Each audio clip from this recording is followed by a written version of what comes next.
बिस्मिल्लाहिर्रहमानिर्रहीम। अस्सलाम वालेकुम दोस्तों, कैसे हो तुसी? उम्मीद करने कि तुसी बिल्कुल खैर खैरियत नाल होवोगे। अल्हम्दुलिल्लाह असी भी बिल्कुल ठीक ठाक हाँ और साड़ी अल्लाह के दुआ है कि सानू वेखण वाले जिथे भी रहंदे ने हमेशा हसते मुस्कुराते रहन। तो ऐसे ने एक दुआ और उम्मीद नाल असी अपनी अज की वीडियो का आगाज़ करने।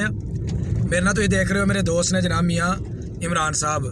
तो मियाँ इमरान साहब जनाब सऊदी अरब रहंदे ने ते उतों जनाब हुण आए ने छुट्टी ते साढ़े अलहमदुल्ला उत्थे वेखदे ने वीडियो। तो इन्हें क्या जनाब हुण सुल्तान भाई दे नाल जाके ते जनाब पाकिस्तान असी भी उन्हां दे नाल वीडियो बनानी है ताकि साढ़े दोस्त बाब वेखन ते इंजॉय करन। जी मियाँ साहब की हाल है तुहाडा? जी अलहमदुल्ला बिल्कुल ठीक ठाक। ते जनाब साड़ी वीडियो किन्ने कर शौक नाल उत्थे वेखदे हो? माशाअल्लाह जी बड़े शौक नाल वेखने और मज़ेदार हुंदे ने जिन्ने भी हुंदे ने तुहाडे व्लॉग जी। ते असी जनाब कोशिश साड़ी हुंदी है कि जिन्ने भी साढ़े दोस्त अहबाब जेह्ड़े बैरूने मुल्क रहिंदे ने ते जनाब उन्हां नूं असी कोई अच्छे अच्छे व्लॉग वहाइए और अपने पिंड की खूबसूरती अपने इलाके की खूबसूरती वो जनाब उन्होंने नुमाया करके वहाइए। तो मेरा ख्याल करना जो तुम पिंड की खूबसूरती वेखते हो या इलाके के कोई मुख्तलिफ जगह वेखते हो तो मेरा ख्याल है तुम बड़े खुश होंगे होने हो। बिल्कुल जाहिर जी प्रदेश के यह चीज़ां मिलदियां रहन ते बंदा उंज ही बड़ा दिनी तौर पर मुतमिन होंदा है यार अपना इलाका नज़र आ रहा ते चीज़ां बड़ियां जबरदस्त ने ब्लॉग जबरदस्त बनाते तुसीं अपना इलाके दे ते इस तरह बनाते रहो। असीं ते यही आने चलो अपने यही हुंदा इंजॉयमेंट हो जाती है बंदे नूं वेख के। जी जी हाँ ते बस साड़ा भी दिल करदा यार दोस्त सानू जड़ा ना जिथे जिथे साढ़े दोस्त उठते बहते सन वो जगह वहाइए जेडे खेतों के काम करते सन या जेडे उन्होंने खेत ने असी उन्होंने जनाब उन्होंने झलक वहा दईए ताकि वो दिली तौर पर जनाब खुश होन कि यार चलो असी उत्थे इस वेले मौजूद तो नहीं पर साडा इलाका जड़ा है ना वो सानू जड़ा ना वहाया जा रहा। तो हुण जनाब असी तुहानू जेडे अगे व्यू ने असी इंशाअल्लाह तुहानू हुण वो वहाने आ।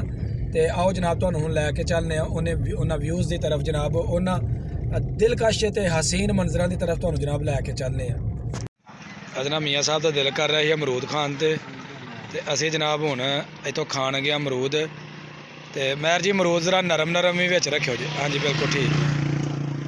तो ताज़े अमरूद जनाब और सेब ने बड़े ही जनाब ज़बरदस्त कश्मीरी सेब ने और ताज़े ते फ्रैश जनाब माल्टे।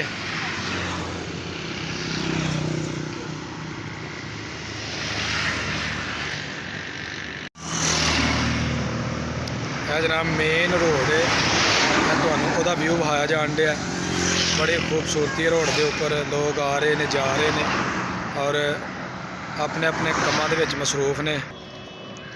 रोड के इस साइड तो जनाब तुहानू मंजर दिखा रहे हैं इस साइड से जनाब बड़ी ही खूबसूरती है। तो रोड जड़ा साड़ा जड़ा ना बड़ा मसरूफ तरीन रोड है।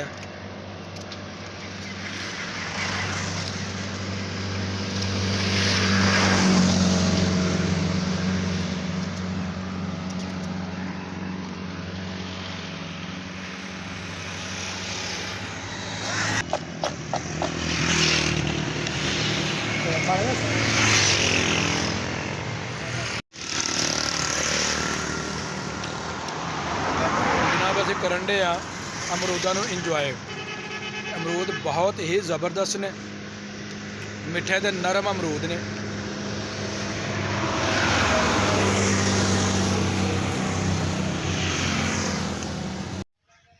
लो जी अमरूद खान तो बाद असी हुण आए हैं अमरूद के बाग दे विच। ते हुण तुहानू जनाब अमरूद के बाग की भी सैर करवाने आ। ते इंशाअल्लाह तुसीं इनू भी जड़ा ना वेख के ते बड़ा लुत्फ अंदोज़ होवोगे, बड़ा मज़ा आएगा तुहानू। और यह ताज़ा जड़ा सर्दियों का फल है वो इस बाग नूं लगा है। हाँ जी मियाँ साहब अमरूद खाते ने मज़ा आया? क्या बात है जी, ज़बरदस्त अमरूद सन। मिठे अमरूद जनाब, मिठे ते ताजे सब तो बड़ी गल है। जनाब देखो तुहाडे सामने जनाब किन्ने ज़बरदस्त अमरूद जड़े ने लगे ने और तुसी ऊपर भी वेख सकते हो कि ऊपर वाली साइड ते भी अमरूद जड़े ना काफ़ी लगे ने। मियाँ साहब वही जगह है ना जिथे असीं बचपन दे विच आके खेलने सा। हाँ जी इत्थे मैदान हुंदे सन और क्रिकेट इत्थे खेडी जांदी। ते हुण जनाब हर तरफ जेह्ड़े ना हर पासे अपना या तो बगात लग गए ने ते या लोगों ने अपना जगह अपनियां वल लईयां ने या उस तो इलावा जनाब किते कोई फैक्ट्री बन गई है, किते कोई मैरिज हाल बन गए ने, ਇਸ ਲਈ ਲੋਕਾਂ ਨੇ ਆਪਣੀ ਜਗ੍ਹਾ ਜਿਹੜੀ ਨਾ ਸੇਲ ਕਰਕੇ ਤੇ ਅੱਗੋਂ ਆਪਣਾ ਸ਼ਹਿਰ ਦੇ ਲੋਕਾਂ ਨੂੰ ਦੇ ਦਿੱਤੇ ਤੇ ਸ਼ਹਿਰ ਦੇ ਲੋਕਾਂ ਨੇ ਪਿੰਡਾਂ 'ਚ ਆ ਕੇ ਕਬਜ਼ੇ ਕਰ ਲਏ ਨੇ। ਕਬਜ਼ੇ ਹੀ ਹੁੰਦੇ ਨੇ ਨਾ।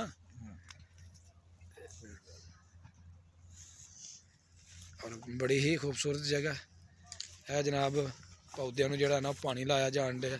ਇਹ ਖਾਲਾਂ ਬਣਾਈਆਂ ਨੇ ਤੇ ਉਹਨਾਂ ਦੇ ਜ਼ਰੀਏ ਇਹ ਜਿਹੜਾ ਪਾਣੀ ਹੈ ਨਾ ਇਹ ਬੂਟਿਆਂ ਤੱਕ ਪਹੁੰਚਦਾ ਵੇ।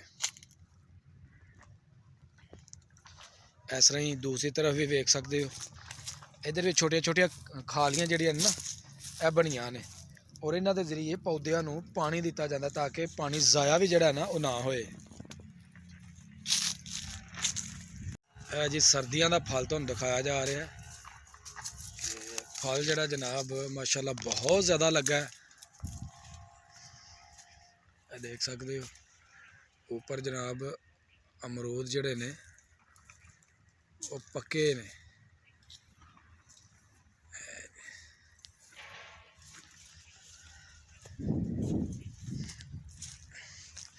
इस साइड ते देखो जी माशाल्लाह तकरीबन पा दा अमरूद जड़ा ना वो जनाब लग्या है। यह जनाब तुहानूं असीं लै आए हैं दूसरी तरफ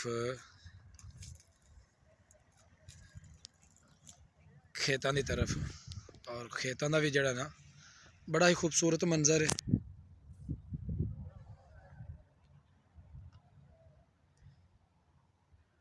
बहुत ज़बरदस्त। सारा जिन्ना भी रकबा तुहानूं नज़र आ रहा है यह जरी रकबा है और हर तरफ जिहड़ी है ना गंदम की फसल वो जनाब बोई हुई है।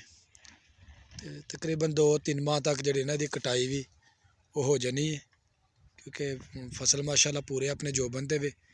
कुछ फसलों नूं सिट्टे भी लग चुके हैं और कुछ हइये जिहड़ियां फसलां ने वो तुसीं वेख सकते हो कोई नहीं ज़्यादा बड़ियां नहीं। तकरीबन 2 महीने की फसल हो गई है तो तकरीबन 3 महीने बाद जी ना मज़ीद 3 महीने बाद ये जी ना कटाई शुरू हो जानी है। लो जनाब उम्मीद करांगे इंशाअल्लाह तुहानूं अज दी वीडियो का जोड़ा ना बड़ा मज़ा आया होएगा। और अगर तुहानूं वीडियो लगे अच्छी तो मेरी वीडियो नूं एक लाइक जोड़ा ना वो ज़रूर दे देना और जोड़े दोस्त नए ने वो मेरे चैनल को सबसक्राइब कर दें ताकि अगली वीडियो का नोटिफिकेशन जोड़ा वो तुहानूं बर वक्त मिलता रहे। तो मैनूं दो हुण इजाज़त। अल्लाह हाफिज़।